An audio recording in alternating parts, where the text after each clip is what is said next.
community outreach. We proudly present Dr. Pale.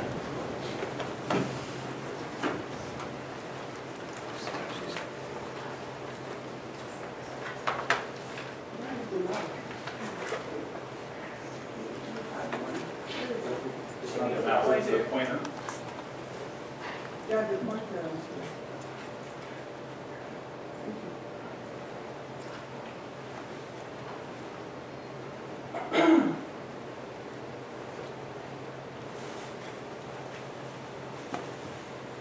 Okay.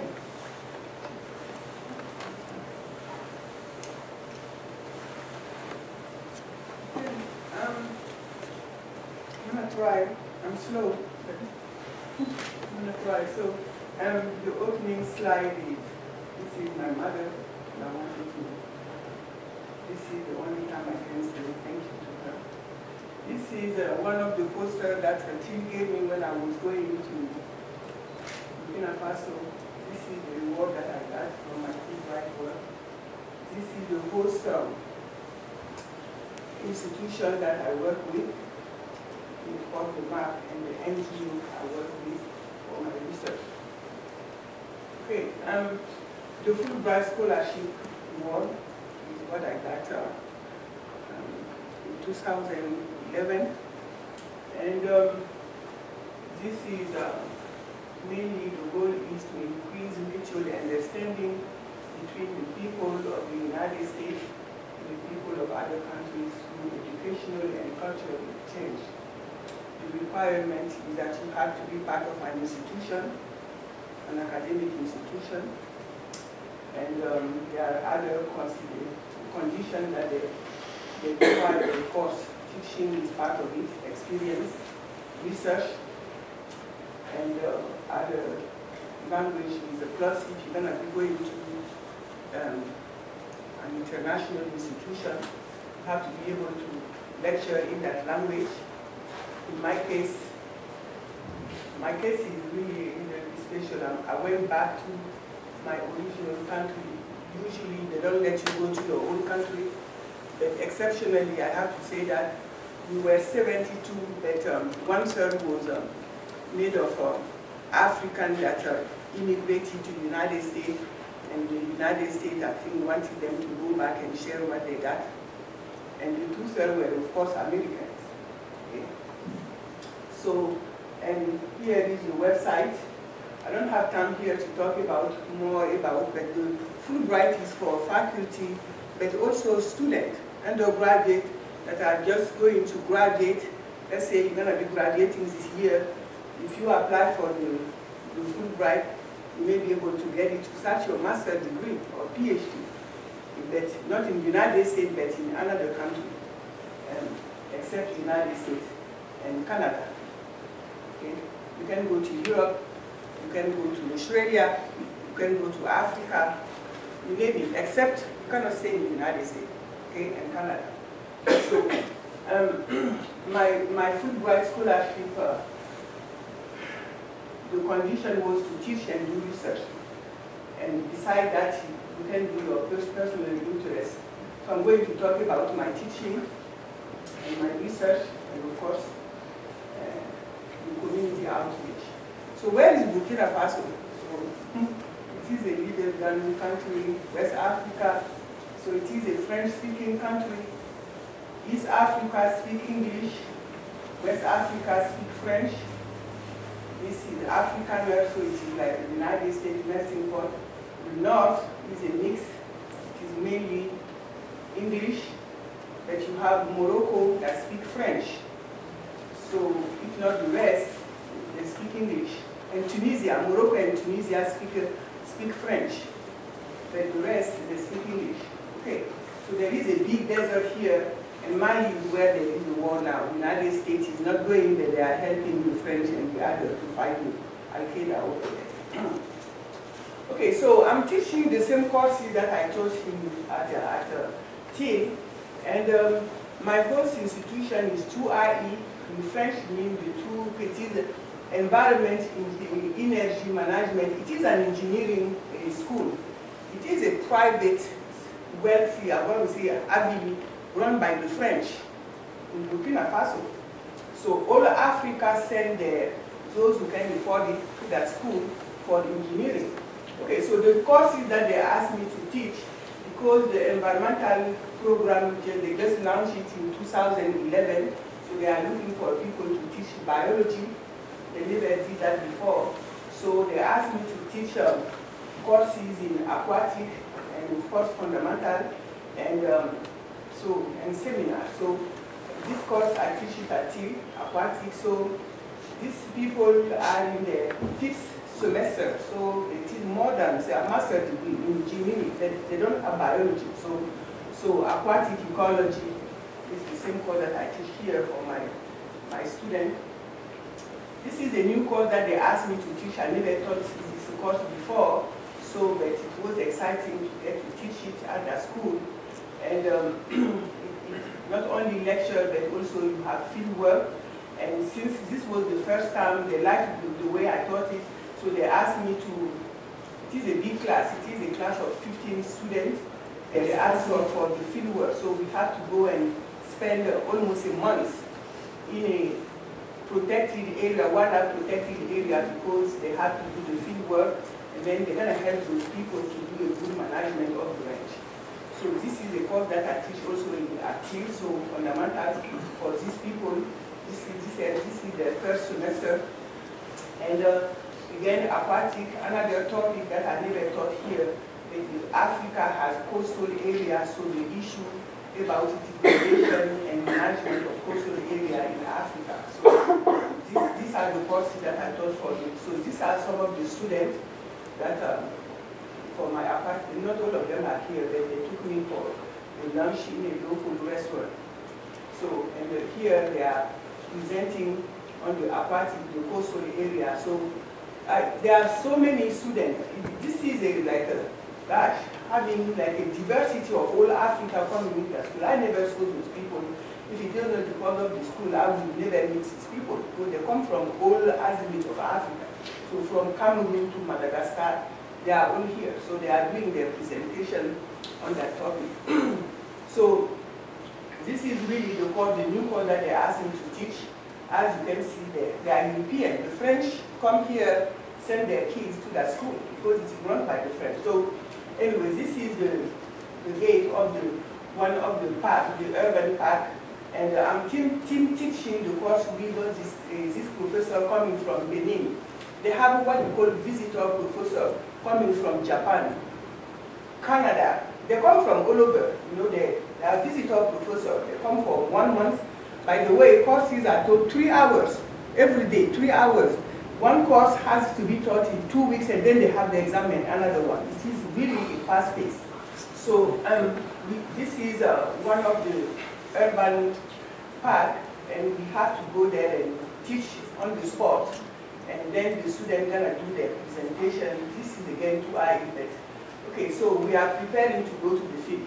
Okay, so this is the day of the preparation. The students they're gonna be spending months in that place. And so here is the gate of the ranch, and this is the ranch. By the way, people go there. We talk about Kenya, Serengeti, safari. So mostly the European vendors, so the European come here to do safari.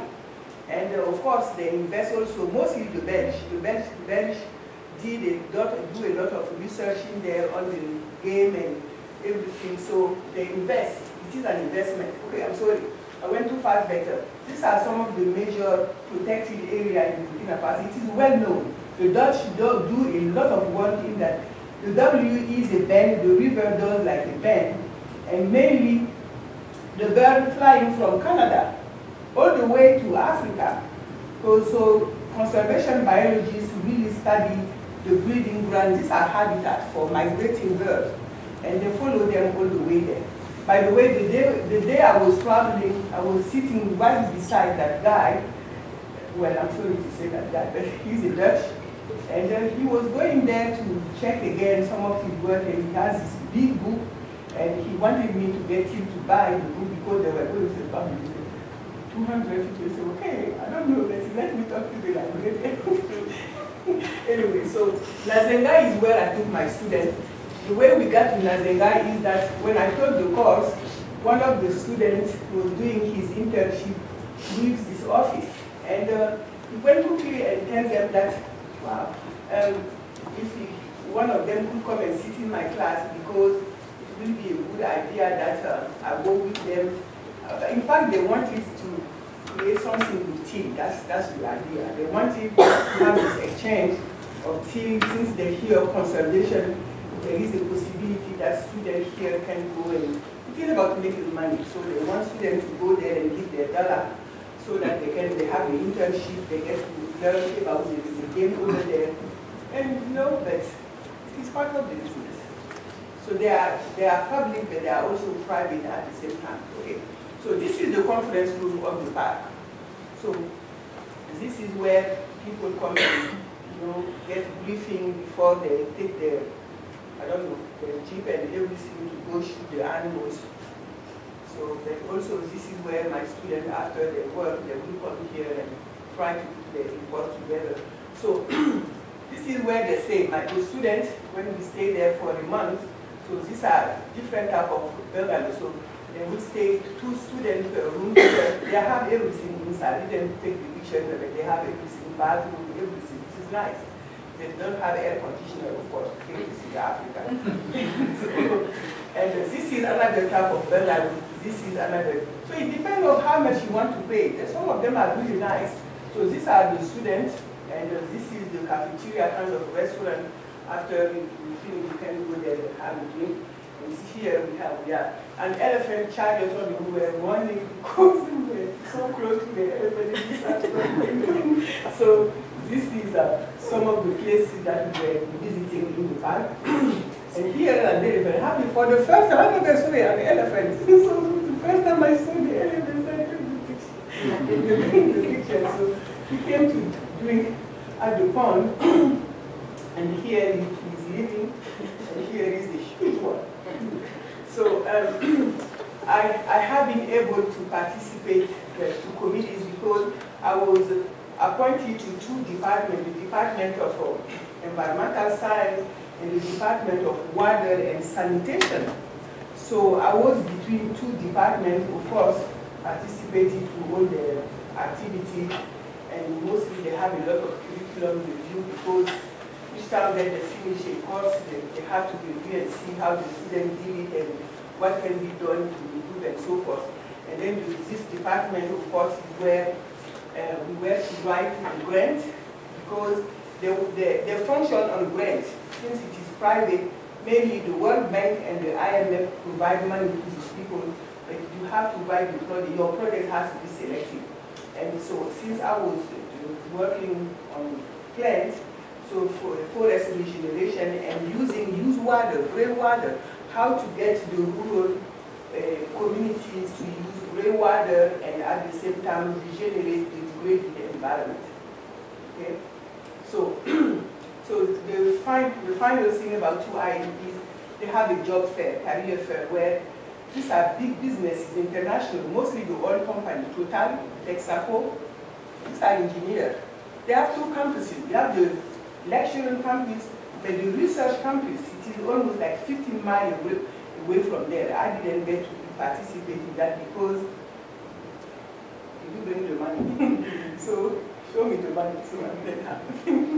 So anyway, so this is a fair one of these. So I took the picture to show this is where students get to sign contract, get the job with those companies and so forth. So I taught also for the other university, the University of Ouagadougou. In fact, this is the university, my university, before I come to the United States. I almost got 10 years before I get there, but I didn't get, so I left. So anyways, that was like a comeback to that university. So they asked me, not my original department, but this is a department of physics, chemistry, but they changed to, they call it now Department of Sustainable Environmental Development. Go figure. So anyway, well, it is a long story, but I cannot say the whole thing here. Kind of. By the way, they gave me this VIP office, but I never use it because they're going to shoot me. Recently, when I got there, there was a riot. Kind of riot on this campus. And so the president that signed my contract wasn't there anymore, but he has an office, a VIP office, and he told me to use it. I'm not going there. He said, thank you. He said, I'm not going. They not shoot me there. He's thinking that it is him. So I never use it. He wasn't happy, but I don't know. So I thought this two seminars. It has to be seminar because it is so fast-paced. There is no way you can teach this as a course. So, by the way, it would be arrogant for me to teach it as a course. These are people who already, they are directors, they are like project directors, they are running businesses. See, they come and just want to have this degree, but how dare you treat them like students? You know, they know more than I. So I want to hear their side. So anyway, so I took it as a seminar, so they come and present it because I want to hear from them how they are doing on the field. So, so this course I taught Tim taught it with another. He's a doctor, by the way. It was about degradation, but mostly it was health and biodiversity degradation. And then they have this workshop. The workshop is about Africa is growing, you know, how do they call it? The growth. What is this term that they give? Population growth. This is another. It has tripled.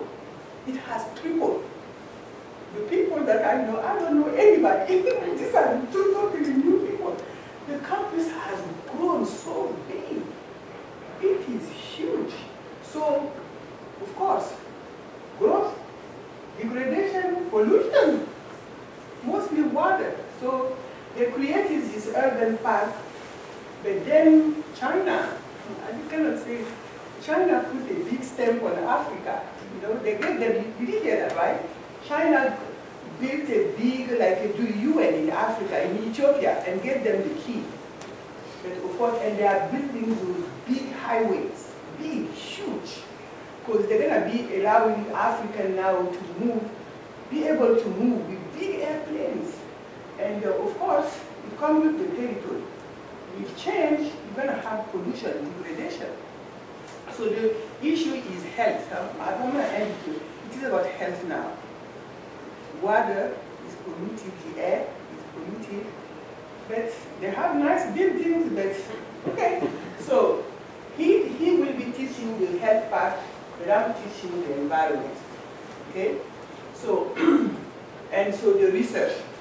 The research, gosh, before we left, they told us, okay, you're going to be representing, that's what they told us in Washington. You are representing yourself, your institution, and the United States. I said, okay. But then I forgot that they say, okay, if plan A doesn't work, go to plan B, and then go to plan C. I went to plan W. Because when I got to that school is private, yeah, private money. So, and they say, in fact, they say, show me the money. I say, what money? I thought that it is an exchange. Well, who's going to pay for your transportation and pay the people to work with you in the field? Say, yeah, how about you? No, okay. So, finally, I think I was so such a pain. But I have to do the research. I cannot just teach, I have to do my research. So, and my topic, so they let me present the topic to the rest of the faculty. Nobody moved. Because they said, where is the money? If you don't show the money, we cannot work with you. So, okay. So finally, these chemists, French chemists, by the way, they work on renewable energy. Finally, after we brainstorm, they work with NGOs. So they sent me to that. It was like a blind date. She's a Swiss. She's a Swiss biology, and she graduated from that school. They have money, the Swiss money behind her. So it was, gosh, she's doing what I wanted to do. She had the money to do it. So the NGO name is Nutri. The Nutri in the local language, Tipalga. So Nutri, so what they are doing, they are regenerating degraded land, but working with the local people, using native species, and getting carbon credit. You heard that before, right? Carbon credit and red, reducing the emission of deforestation and degradation. They also call it the clean development mechanism. Okay? So, the condition for them to, the condition is that farmers have to own their land. That's the condition. You have to own the land at least for 30 years. Because if not, they can come and kick you out from the land. All the work that they did will go to the drain. So the condition, you have to own your land, at least for 30 years. So land tenure is a big issue in Burkina Faso. The rich take the land from the poor. So, but planting native species and some exotic have been introduced, like mango. They are not really from Burkina Faso, but they have been into for so long they are accepted. So it is about carbon credit. Okay. For example, in the United States, big companies that pollute, I don't know, water or the air here. So in order to earn credit, you can go to Burkina Faso and start planting native species with NGO. Does it make sense? Yeah, you earn credit, carbon credit. Okay. So here is what this woman is. I didn't show her picture, but can you see the 2005? This farmer got his land. What the NGO does for them, they will fence the area. I'm going to show you why they have to fence it. If you don't fence, animals come and eat everything. So they have to fence it. And then in that fence, inside of the fence, there is a buffer zone. That buffer zone, you cannot grow anything. You have to leave that zone. But that buffer zone, then in the core area, then this is where you're going to be planting the local species. So, so this is Burkina Faso. Mainly, can you believe that I did my PhD in this part, but I never put a foot in there. So this is the only time my Fulbright allowed me to go finally visit the place that I studied way back in the place. So anyway, even in the United States, I use remote sensing in the United States to study that place, but I never put a foot in there. So anyway, so the north is the problem because the Sahara Desert is up there. The north, mainly these are my people, the Fulani, the Herbert. So they are the troublemakers, okay. Anyway, so rural families are the ones that are working with them, and the rural women. Women are the backbone of agriculture in Africa. Okay, so here is the type of landscape. Burkina Faso is a Sahelian country, rainfall is erratic, and now we have climate change. Okay. So very degraded. And you're going to see why. I'm going to show you why people have a energy. See what energy? Where do they get fuel wood? Okay? So poor. So here is what these people do. Well, these are his workers. So they measure the trees like we do, you know, the size, the height, and the age, and so forth. And so they're going to measure the value. So this is paid by the big companies. You know, behind her, it is not her. And Swiss companies are behind that woman. So they have money to pay people to do this. So the result is that it is about planting trees and mostly local species. And of course, you have to meet people, their needs. The value are those plants valuable for the local people, otherwise they won't protect them. So it is about agroforestry and on the protected area, and so they're going to teach them so many different things to make. I'm going to show you that. So here are some of those local species, like the baobab family, bombax. You see, people eat this bud. It is a flower. They eat it. So here is this boy. He's cutting. See that? So and the women here, they're gonna collect this to go cook their food. Non-forest product. So it's eatable. Here is another type of native species that people value. They eat it.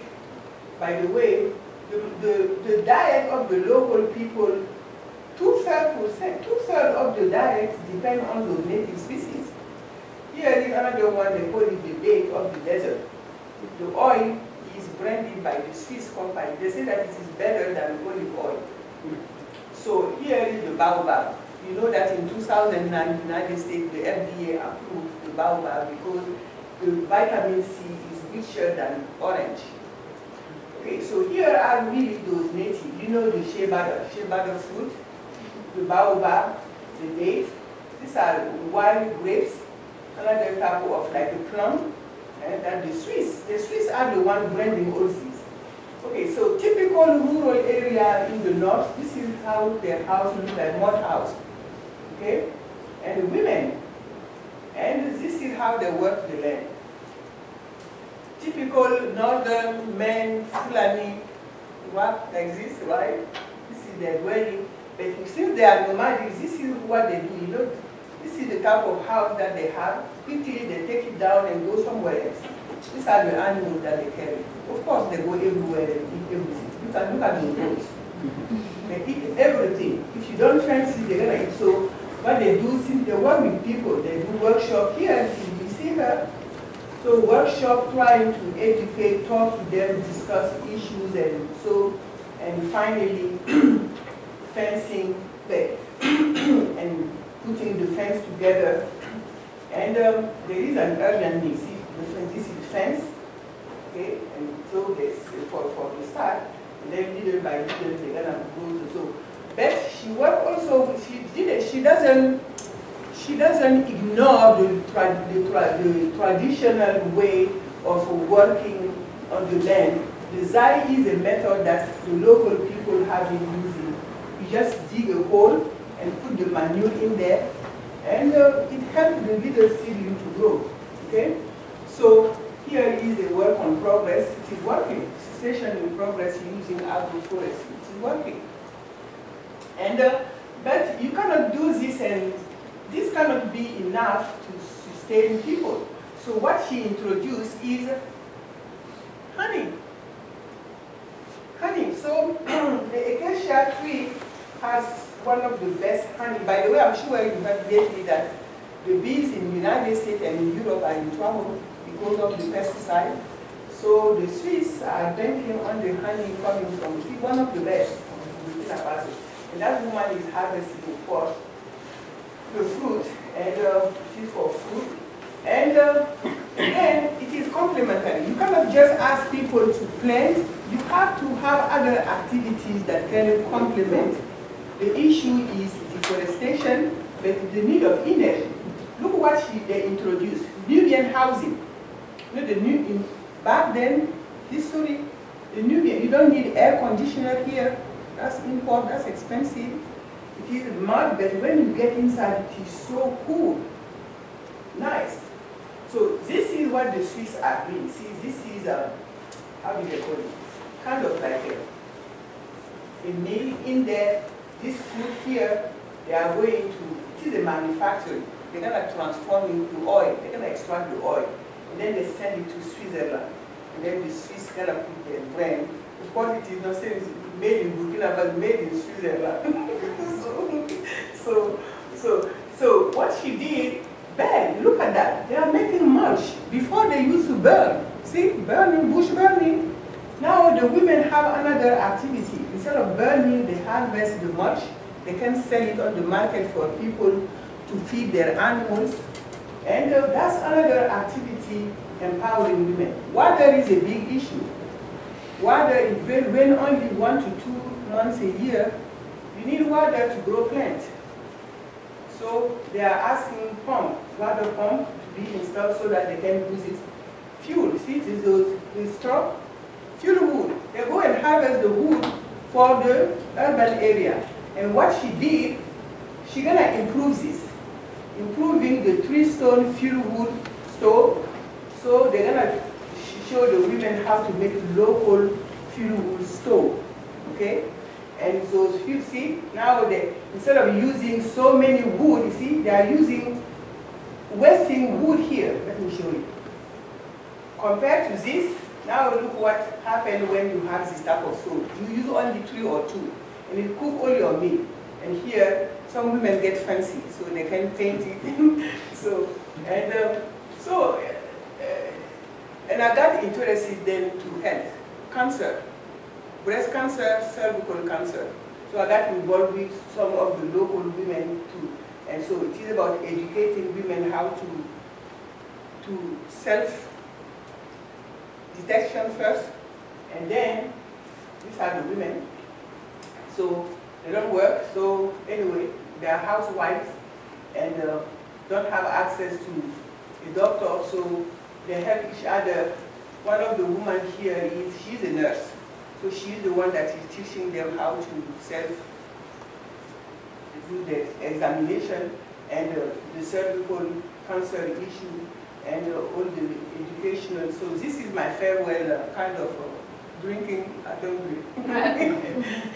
And so thank you so much.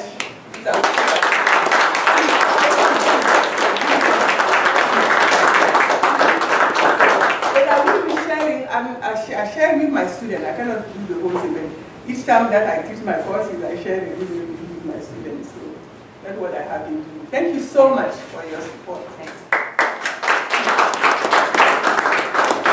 Thank you, Dr. I love your enthusiasm, and thank you, audience. And just a little reminder that this evening, Dr. Thompson is hosting our Earth Week events, so please attend those as well. Thank you very much, and if you'd like to do a presentation next year, please let me know.